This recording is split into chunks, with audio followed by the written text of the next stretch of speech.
Muy bien.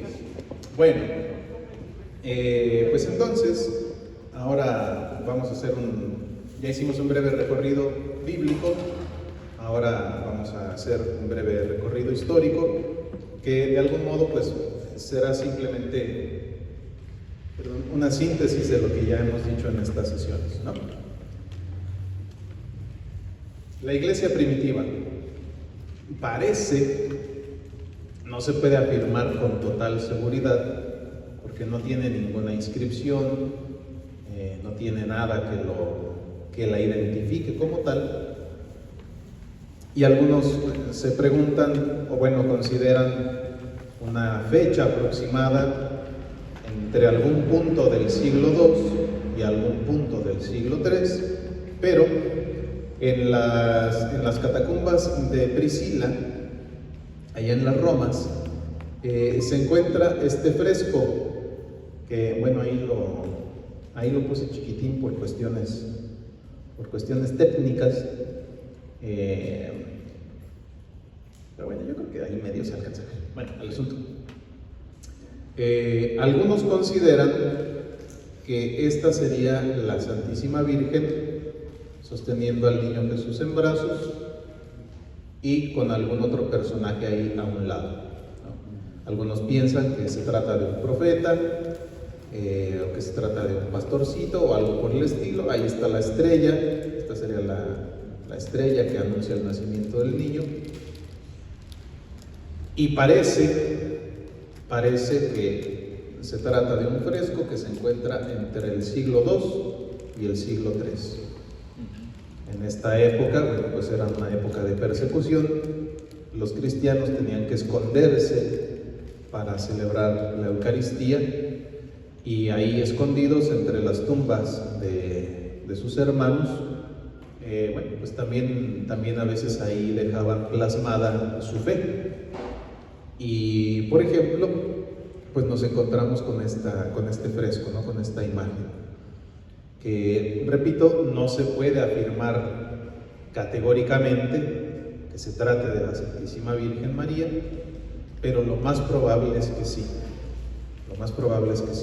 Entonces, entre el siglo II y el siglo III tenemos esta primera representación de la Virgen María, que si prestamos atención, pues no se le representa sola, se le representa junto con su Hijo, porque así es la misión y la vida de la Santísima Virgen María, siempre unida a su Hijo.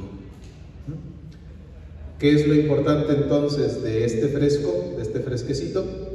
Pues que nos muestra que ya desde muy temprano, siglo II, siglo III, los cristianos le dan un lugar a la Santísima Virgen María. Y luego, lo que ya habíamos comentado, por ahí del siglo IV, algunos incluso lo mandan al siglo III, ¿no? Pero vamos a dejarlo en el siglo IV. Tenemos la oración bajo tu amparo nos acogemos. La primera oración que se dirige a la Santísima Virgen María, que se escribe para pedirle a la Virgen su intercesión, para pedirle su ayuda. Bien, entonces, bueno, pues ya ahí en el siglo IV, a más tardar, ya tenemos bien consolidada la costumbre, ¿no?, de pedirle a la Virgen María su intercesión, ¿sí? Bien, luego, como ya hemos dicho, tenemos la definición del título de Theotokos, Madre de Dios, en el Concilio de Éfeso, año 431, siglo V. Tenemos también a partir de aquí, pues la expansión del culto mariano. Surge el himno Acatistos, algunos consideran que es por ahí del siglo VI.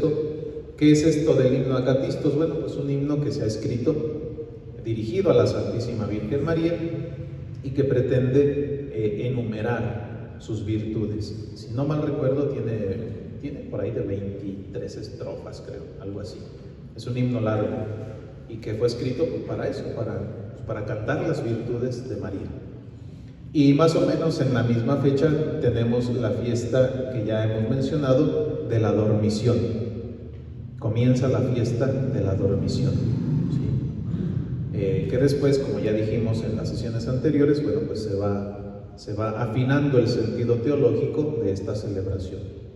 Y luego, bueno, pues ya en la Edad Media tenemos, por ejemplo, a San Anselmo, que habla de María como la Dama Hermosa, y tenemos, bueno, pues el surgimiento de distintos himnos y de distintos escritos que buscan eso, que buscan cantar las virtudes de María. Y bueno, pues ya hemos dicho que en eso consiste la veneración, ¿no? En rendirle honra o en ofrecerle el amor a una persona precisamente por sus virtudes o por su santidad, ¿sí? Bien, entonces, bueno, pues ahí tenemos una síntesis muy sencillita de esta primera etapa histórica. Continuamos en el siglo XVI, en el Concilio de Trento, como respuesta a la Reforma Protestante, o lo que se ha llamado en la Iglesia Católica la Contrarreforma. Tenemos que, bueno, pues la Iglesia no solamente mantiene este asunto del culto a la Virgen María, ¿no? Sino que lo refuerza. Y tenemos en esa misma época, por ejemplo, a San Luis María Griñón de Montfort, que escribe su Tratado de la Verdadera Devoción. Y bueno, pues tenemos por esas fechas esta época que resalta sobremanera las virtudes de la Virgen María. Y los otros hitos, los otros momentos históricos importantes que ya hemos mencionado: en 1854 la definición dogmática de la Inmaculada Concepción, y en 1950 la definición dogmática de la Asunción de María a los cielos. Todo esto no tiene como objetivo poner a María en el lugar de Dios. Nunca ha sido ese el objetivo de la fe y de la devoción católica. Lo que queremos es más bien confesar la soberanía y la victoria de Cristo sobre la historia y sobre nuestra propia naturaleza. Cuando honramos a María, lo que estamos honrando es la obra de Dios en María.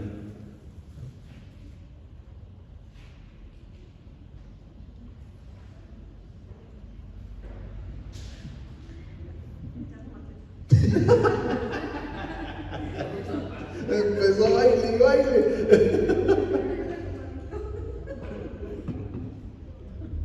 Y bueno, eso. Entonces, la Iglesia nunca ha pretendido que María ocupe el lugar de Dios. Nunca. No, más bien lo que hacemos al reconocer lo que hay de peculiar en la persona de la Virgen María, pues es reconocer la obra de Dios. Por supuesto, como ya hemos dicho, también reconocemos que María ha sabido cooperar con la gracia divina, que en María se ha dado lo que Dios esperaba que sucediera con nuestros primeros padres: una disponibilidad y una obediencia libre a su voluntad. Aquello que no sucedió en el corazón de Eva, sí sucede en el corazón de la Virgen María, ¿sí?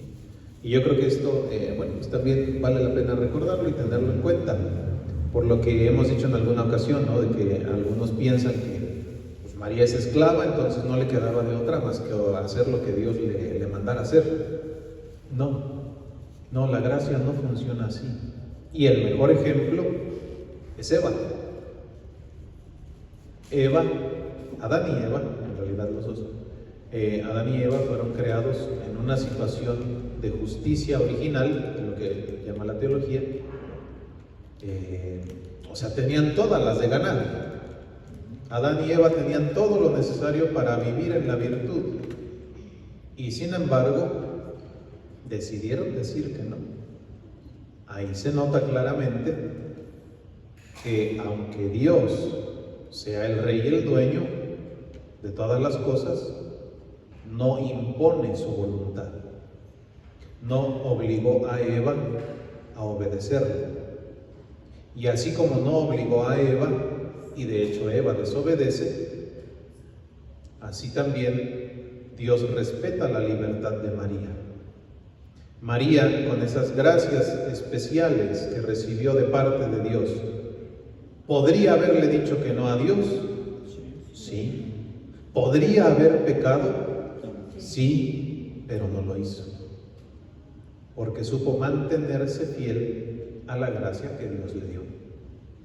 Muy bien, entonces lo que hacemos es eso, lo que hacemos es reconocer la obra de Dios en María y rendirle honor a María porque ella supo corresponder a esa gracia, porque ella supo decirle sí a esa gracia. ¿En el Concilio de Trento a qué se refiere la esclavitud mariana? No, esa es más bien la propuesta de San Luis María.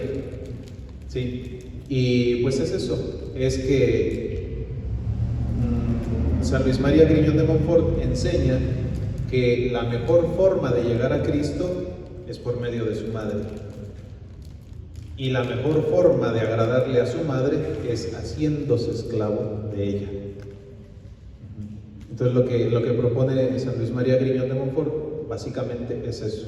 O sea, es que el creyente se ponga a disposición de María, porque de esa manera llegará seguro a Cristo.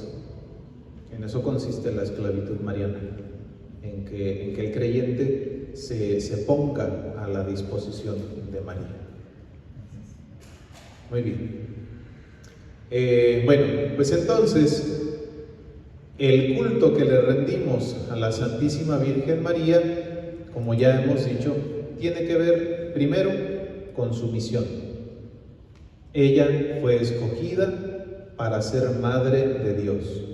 Y al decirle sí al proyecto divino, entonces se asocia a la obra de redención y queda asociada de una manera completamente única.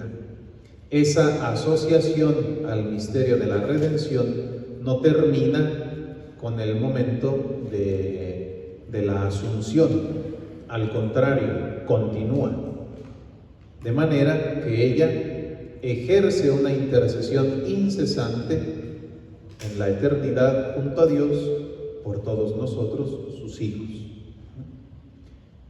Por eso le rendimos un culto especial.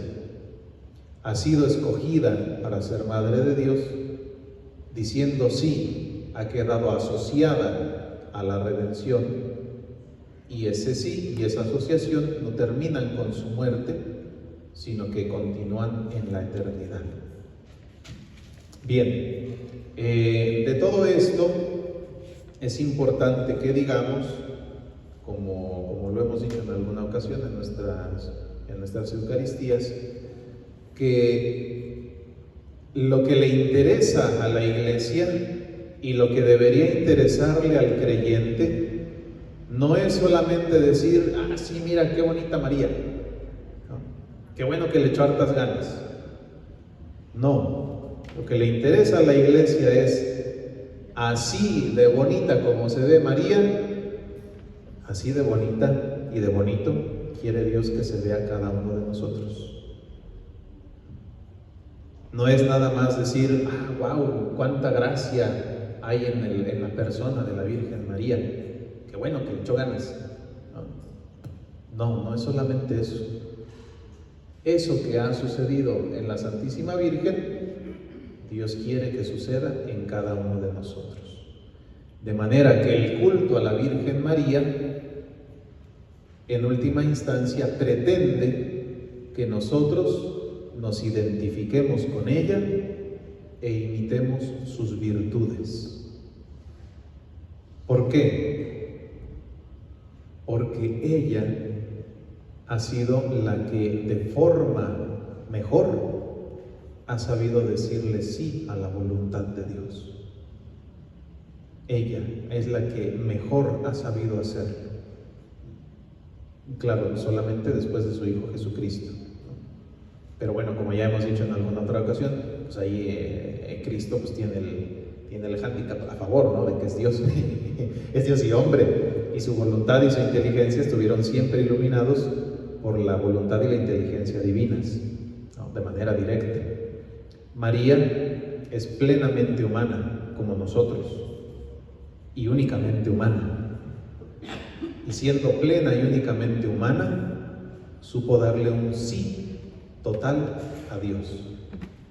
Por eso la Iglesia nos invita a eso, a que nos identifiquemos con ella, a que hagamos el esfuerzo de imitarla. Entonces no es solamente venerarla, ¿no? En el sentido de reconocerle pues el honor que merece, sino también de decir eso que ella hizo, debo esforzarme por hacerlo también yo. Es ejemplo, es modelo. Bien, en el Concilio Vaticano II se da un fenómeno interesante que me parece que era necesario, pero que, como sucedió con otros asuntos del Concilio Vaticano II, se malinterpretó y llevaron de un extremo al otro, ¿no? Creo que lo más evidente es la liturgia. El Concilio Vaticano II abre la posibilidad de que en la liturgia el laico pueda participar más, que se celebre de una manera que quien participa, no solamente quien la preside, sino quien participa la pueda entender. Se abre también la liturgia para que puedan entrar otras expresiones artísticas, y sin embargo se malinterpreta. Se malinterpreta y bueno, terminamos de repente con cosas raras dentro de la liturgia. Bueno, algo similar sucede con la Virgen María. Cuando se comienza a trabajar el Concilio Vaticano II, había una propuesta de que se dedicara un documento exclusivo a la persona de la Virgen María, así como se dedicó, por ejemplo, un documento exclusivo a la liturgia, ¿no? La Sacrosanctum Concilium. De ese modo, algunos habían propuesto que se escribiera o que se hiciera una reflexión específica acerca de la Virgen María, que tuviera su propio esquema, como un documento aparte. Y sin embargo, al final los padres conciliares dijeron no lo vamos a hacer como un documento aparte, sino que lo vamos a integrar en el documento acerca de la Iglesia, que es la Lumen Gentium. La Lumen Gentium habla acerca de la Iglesia, y dentro de esa reflexión sobre la Iglesia se introduce a la reflexión acerca de la Virgen María, porque al Concilio Vaticano II le interesa evitar ciertos excesos que se estaban dando acerca de la Virgen María, que ya lo hemos comentado, que por ejemplo muestra clara de esos excesos es el título de nuestra patrona, ¿verdad? Es un exceso, y repito, creo que lo dijimos esa vez, y si no, ahora lo digo, es un exceso pues, propio del amor, ¿no? Como cuando a veces el novio le dice a la novia, eres mi adoración, ¿no? Pues no es que necesariamente la esté poniendo en el lugar de Dios, está muy emocionado el muchacho y ya, ¿no? Y fruto de esa emoción, ¿cuánto te adoro? Bueno, algo así es lo que ha sucedido con la Virgen María en algunos aspectos, ¿no? Pues la emoción le ha ganado al pueblo y a veces también incluso a la jerarquía. Bueno, entonces el Concilio Vaticano II lo que quiere es bajarle un poquito la intensidad a la emoción acerca de la Virgen María y surte el efecto contrario. El efecto contrario es que después del Concilio Vaticano II se dejó de hacer teología acerca de la Virgen, se dejó de hablar de la Virgen, al menos durante unos 10 años. Fue así como que, miren, María es parte de la comunidad humana, María es parte de la Iglesia, no es una semidiosa, es parte de la comunidad humana, igual que tú y que yo, con una gracia especial, pero también humana. Entonces a partir de ahí dijeron, bueno, entonces pues ya. Bueno, entonces ya vamos a dedicarnos a pensar en otras cosas. Y quedó ahí como un poquito en el cajón. Entonces, la Lumen Gentium buscaba evitar ciertos excesos acerca del culto a la Virgen María y terminó produciendo un decenio más o menos sin que se hablara acerca de la Virgen María. No se trata ni de una cosa ni de otra. La virtud, diría San Aristóteles, está en el justo medio, ¿no? Y eso es lo que la Marialis Cultus del Papa Pablo VI quiere arreglar. Estamos diciendo todo esto por eso. En el Concilio Vaticano II, 1963-1965, se coloca a la Virgen María dentro de la comunidad de la Iglesia. Eso lleva a que se apague la devoción mariana, al menos durante unos 10 años, y a causa de eso, el Papa Pablo VI dice, a ver, vamos a darle orden al asunto. Ni exceso, ni olvido. Hay que darle el justo medio. Y nos propone estas 4 notas y estas 4 orientaciones. Notas de piedad. Primero, la piedad ha de ser siempre trinitaria. El fin de nuestra piedad, el fin de nuestra oración debe ser siempre la Trinidad. Se dirige al Padre por el Hijo en el Espíritu Santo. Bien, segundo, nuestra piedad debe ser cristológica, reconociendo la centralidad de Cristo, reconociendo que Él es el único mediador, que Él es el único Salvador. La piedad debe ser neumatológica, es decir, que resalte la acción del Espíritu Santo en María y en la Iglesia. Esta también es una notita interesante, muy importante, porque durante ese tiempo de excesos, y un poquito también después de la Marialis Cultus, pero ya mucho menos, algunos decían acerca de la teología católica, es que el católico quita al Espíritu Santo y en su lugar pone a María. El católico casi no habla del Espíritu Santo y habla mucho de María. Parece que María es el sustituto del Espíritu Santo, ¿no? Bueno, entonces tampoco va por ahí el asunto. Hay que resaltar la acción del Espíritu Santo en María y en la Iglesia. Y por eso, bueno, pues ahora se tiene mucho en consideración este título de la Santísima Virgen, ¿no? Como esposa del Espíritu Santo. Si María aparece donde debería aparecer el Espíritu, es porque el Espíritu Santo ha querido asociarla a su obra. Entonces no lo sustituye, va con él. Bien, y finalmente nuestra piedad, nuestra devoción debe ser eclesial, es decir, considerar a María como modelo y tipo de la Iglesia. María debe ser nuestro modelo. Muy bien. La piedad entonces debe tener estas características, debe ser trinitaria, cristológica, neumatológica y eclesial para que no se desvíe, para que no caiga ni en excesos ni en olvido. Y nos da 4 orientaciones prácticas y programáticas. Primero, la devoción debe tener un fundamento bíblico. Debemos partir de la Escritura. Segundo, debe tener también un fundamento litúrgico, o sea, debe estar en armonía con el rito oficial de la Iglesia y con sus tiempos. ¿Sí?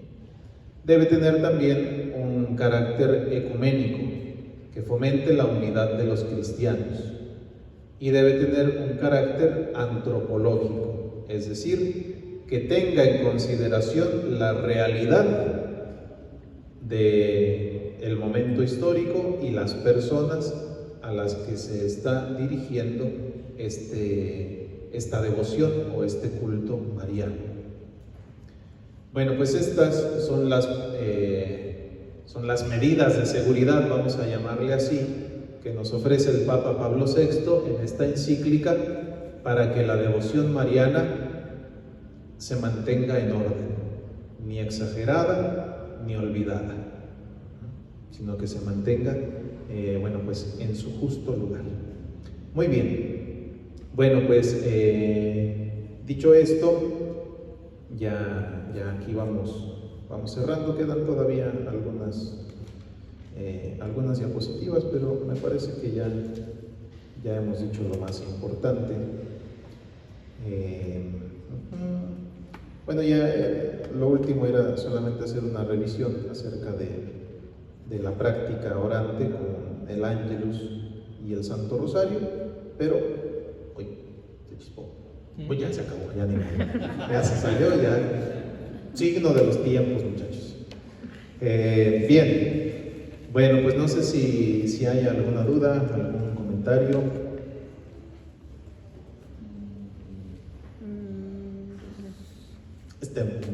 Dijo mi tío.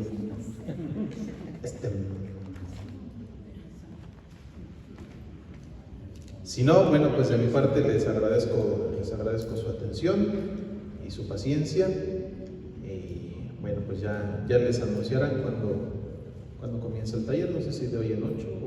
Yo creo que sí. ¿Sí? Bueno, pues seguramente de hoy en 8. Se nos van a atravesar las pistas. No. Sí, es Bueno, probable. cancelemos todo. Pero bueno, pues ya les irán avisando. De momento, pues eso, muchas gracias por su atención. Va a ser la primera generación antes se hablan.